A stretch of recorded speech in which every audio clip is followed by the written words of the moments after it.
خواب ایک data processing ہے, یہ فزیکل ریالٹی میں نہیں ہوتا. اچھا, وین آئی سے ڈیٹا پروسیسنگ تو اس کا مطلب یہ ہے کہ میموریز کو پروسیس کرنے کا نام ڈریم ہے. اس کے بارے میں اللہ تعالیٰ نے سورہ الانعام کی 60 آیت میں بڑی کلیئر بات کی ہے کہ وہی ہے جو تمہیں رات کو وفات دیتا ہے, موت دیتا ہے, اور پھر جانتا ہے جو کچھ تم کرتے ہو, تاکہ وہ تمہیں باخبر کر دے جب قیامت والے دن اس کے پاس ہم جائیں گے تو ہمیں باخبر کر دے. اچھا, اب اس آیت پہ میں نے جب غور کرنا شروع کیا تو میرے پر ایک بڑی عجیب سی چیز کھلی ہے.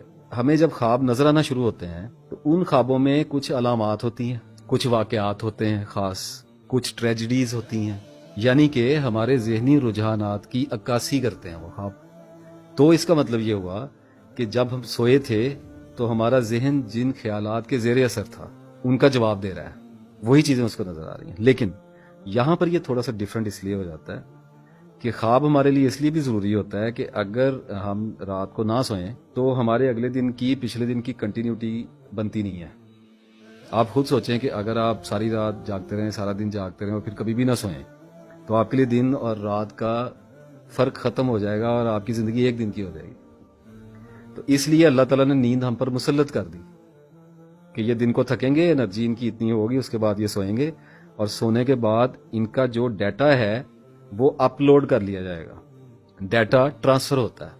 اب یہ کرامن کاتبین کے کنسیپٹ کے ساتھ بات جڑ جاتی ہے جا کے. ٹرانسفر کدھر ہوتا ہے یہ؟ اللہ جانتا ہے کہاں پہ ہوتا ہے, ہمارا تو یہ پرابلم ہی نہیں ہے. لیکن اللہ تعالیٰ نے کہا ہے کہ جب وہ تمہیں رات کو موت دے دیتا ہے یعنی سلا دیتا ہے تو وہ جانتا ہے جو کچھ تم کرتے ہو. اس کا مطلب یہ ہے کہ ڈیٹا جو بھی ہم دیکھ رہے ہیں, جو ضروری چیزیں ہیں, اس کے پس پردہ کچھ ہوتا ہوگا سسٹم, اللہ تعالیٰ جانتا ہے وہ جس بھی طریقے سے اس ڈیٹا کو لیتا ہے. اس کی میرے پاس نشانی یہ ہے کہ خوابوں کا ایک مطلب بڑا عام طور پر یہ جان لیا گیا ہے خوابوں کے بارے میں کہ جب ہم سوتے ہیں تو ہمارے ذہن سے غیر ضروری معلومات جو ہوتی ہیں, ہم نے بازار میں کتنے لوگ دیکھے تھے, ہم نے جوتا خریدا تو اس کے کتنے پیسے دیے اور کتنے بقایا واپس لیے, شاپر کس رنگ کا تھا, بیگ کس رنگ کا تھا, کپڑے فلاں آدمی کے کس کلر کے تھے, اور ہم جب کھانا کھانے گئے تو ویٹر کیسا تھا.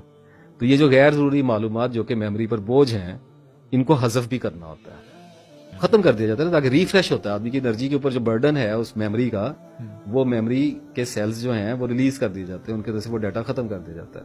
انوانٹیڈ ہے, کچھ دن کے ٹائم بھی جاگتے جاگتے بھی ختم ہو رہا ہوتا ہے, ضروری ڈیٹا نہیں ہوتا, جو ضروری ڈیٹا ہوتا ہے وہ اٹھا لیا جاتا ہے. اچھا ٹھیک ہے, یہ میرا ایک اپنا پرسپیکٹیو ہے. مجھے ایسے لگا ہے کہ رات کے وقت اس آیت کے حوالے سے اگر ہم غور کریں تو ہمیں ایسا کلیئرلی نظر آتا ہے کہ اب یہ کرامن کاتبین کے بارے میں جو میرا کنسیپٹ ہے, دیکھیں ذہن سے لے کے روح تک فرشتے جنات سب اللہ کی مخلوقات ہیں. بالکل. تو اللہ تعالیٰ نے کہا کرامن کاتبین تو لیفٹ اور رائٹ برین بھی ہو سکتے ہیں. جب اللہ تعالیٰ نے کہا کہ وہ لکھنے کے لیے تیار بیٹھے ہیں اور جو بھی آدمی منہ سے کوئی بات نکالتا ہے یا کچھ کرتا ہے تو اس کو لکھ لیتے ہیں اور وہ چوکتے نہیں ہیں, تو اس کا مطلب ہے کہ میموریز بھی ہو سکتی ہیں, مینز وہ ہمارے مائنڈ میں ہی ہے, آلریڈی ریکارڈ ہو رہی ہیں نا.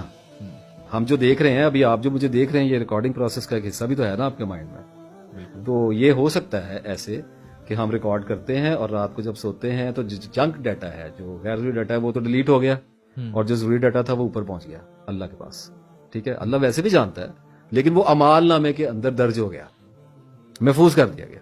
مینز یہ کنسپٹ وہی اعمال نامے والا ہے, اعمال نامہ ہے, وہی ہمیں دکھانا ہے.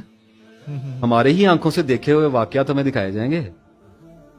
بالکل ایسے ہی ہے نا.